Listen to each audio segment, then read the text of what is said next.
Hello sharks! My name is Francesca Kuglin and I hail from the most creative city, Oakland, California. And I am the owner, founder, and inventor of HairZing. We design, manufacture, and sell an ingenious women's hair accessory. We have multiple patents, trademarks, and copyrights. And HairZing is no mere hair toy. It does what nothing else on the market does. Women all over the planet are heavily invested in their hair. And it's not just vanity. There are millions of women every day, 365 days a year, that have to control their hair for work. They're nursing mothers, they're athletes, doctors, nurses, food personnel, military personnel. It doesn't matter. They've got to get their hair up and back. And did you know how incredibly damaging every product on the market is? All work by putting incredible amounts of pressure on the hair. So what I'm talking about is barrettes, bobby pins, headbands, ponytail elastics, covered elastics, rubber bands, you name it, even scrunchies. They all put pressure on the hair. HairZing is the only hair accessory available that doesn't do that. It's kind of like disruptive hair technology, because there hasn't been anything new in this industry for quite a long time. How do you get something to hold in women's hair without pressure? First, we design really unique combs, and then we join them together with all sorts of proprietary stretchy elastics and bands, lots of different materials. When you put a HairZing into your hair, it uses the natural curve of a woman's head to hold in place. There's an underserved market, and I want you to understand what this is. Women like me, there are no accessories that hold our hair. So all the women with baby thin fine hair, check, they're out. Then we've got all the women that have incredibly exuberant hair. They can't find accessories that can compress it or hold it because everything bounces out. Okay, check, they're out. Then we've got all the babes with sleek hair. They've got hair that everything slides out of. The minute that they put it in, it's sliding. Okay, check, they're out.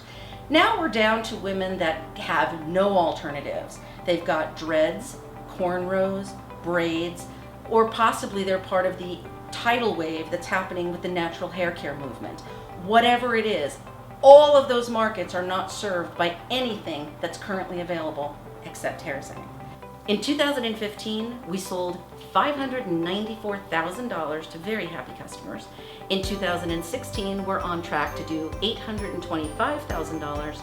And from inception of 2007 till now, we've sold $7.4 million. And we could be growing a lot faster, but we've got anemic capital and we are grossly undercapitalized. So we absolutely need a cash infusion and some expertise, especially in web technology and online sales. I've put in $300,000 of my own, but that's from the beginning of the company all the way through now. The most interesting part of my journey as an entrepreneur is when I was 10 years old, I was a Girl Scout, and I was living in Rutherford, New Jersey, and I had to sell a bunch of Girl Scout cookies that people had decided they didn't want any longer, and I had no idea how I was going to do that. But I lived a block away from Fairleigh Dickinson University, so I put on my Girl Scout uniform, I filled up this little red wagon, and I literally walked into the dorms. And little did I understand, it was the 60s, and everybody was completely stoned out of their minds. What I learned from that experience is that you've got to know your customer, you've got to be where your customer is, and you've got to give your customer something that they absolutely want. So my aha moment really is because I'm blessed with this kind of hair. Thin, baby fine, it's always been this way. And one hot, humid day, I was traveling for work, so my hair was plastered to my face, my scalp was showing through, not an attractive sight. And I grabbed some elastics at a market and some really unusual hair combs. And I whipped them together in my room, and immediately I could get my hair up, off the back of my neck. It had volume.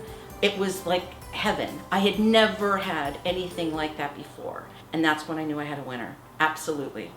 Little did I know what was about to happen. My product was successful right out of the gate. Women flocked to it. It was word of mouth growth It was on QVC for more than a year, and it was highly visible. And it was at that time that one of the largest infomercial companies in the world saw it and decided that they wanted to duplicate it. And when I tried to fight them in the market, they sued me.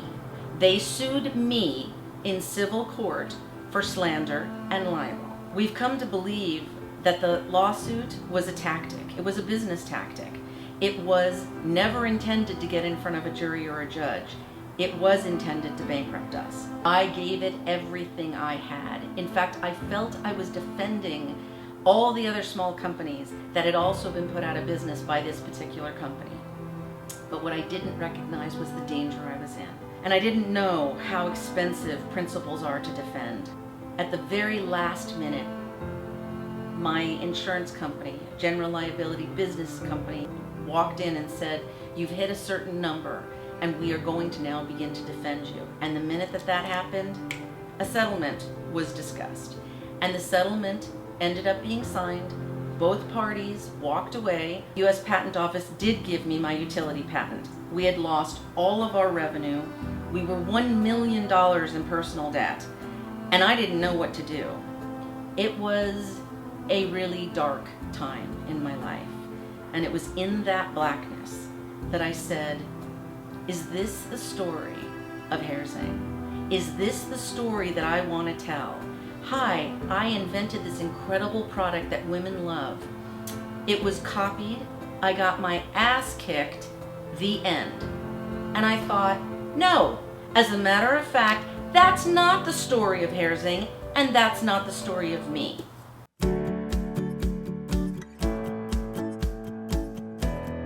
Step one, I have sold 5 million UpZings through Conair.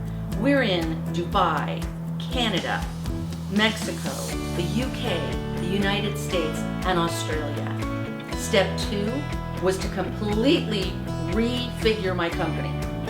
From the ground up, I took every penny that I could scrape together and I repositioned us to go direct to consumer.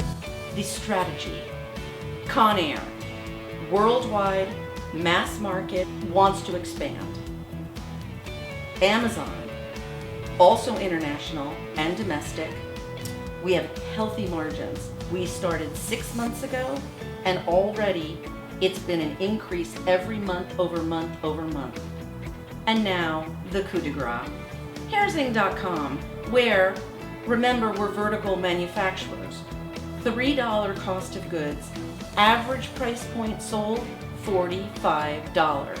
That's why I'm asking for $200,000 in exchange for 20% of this incredible business and this incredible opportunity. That includes the Conair business that's set to go worldwide. That includes our direct Amazon business and our direct online business. I'm going to invest in SEO, more video, web management and technology. And then I'm going to use it for inventory and especially an incredible software I can use for inventory management. My friends and family are an incredibly united support. They've seen me start and build 2 other companies successfully, so I think the pain that they've watched me go through with this one has been difficult for them. I want to be able to walk down any street in any country and be in any airport anywhere on the planet and see a bunch of women wearing my products. Just like now I see them wearing uncomfortable claw clips that they have to take out of their hair, or ponytail holders or anything else. And the ultimate goal for me is that this company has tens of millions of dollars of healthy revenue. And why do I think that's even possible? Because the company that copied me allegedly made over $61 million selling a cheap, crappy knockoff of my product. So I think the model's been proven. Women want HairZing. They're all over the planet. Let's go find them.